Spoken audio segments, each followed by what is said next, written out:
enduring that, as well as getting better and carrying this team. I wonder if you could just expand on that.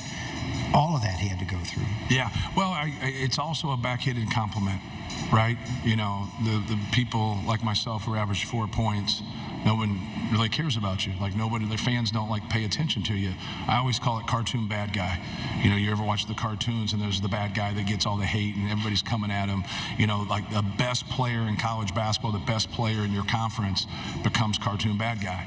And so like that's just, you know, it's the way it is. But it's also a backhanded compliment. There's millions of basketball players out there that would love to carry that burden. Not everybody can do it. Very few get that. And, you know, he's done it and he shows up. Like I'd always say like when is he just going to have a bad game? Like when is he just not going to show up? He always showed up. He always competed. He always played through physicality. You know, he's a very unselfish player.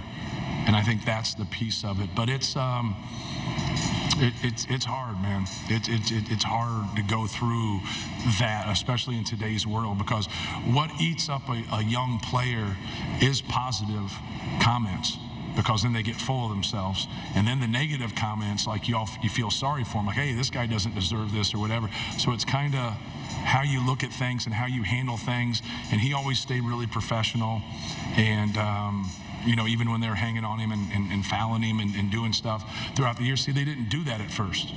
You know, because you know, who he is today, that's not who he was 3 years ago. So I always would talk about, like, he'd play 17 minutes, he'd get 12 points, he'd get 6 rebounds, he'd have 4 fouls, 6 turnovers, and we go to the monitor twice. And then, like, you know, and all of a sudden 6 games later, like, he's not elbowing people in the head anymore. You know, he's you know, he couldn't pass at one time.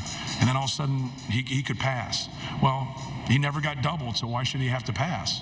So, like, it's amazing the way he's grown and the way he's developed, but also how he's went about it and the way he stayed professional.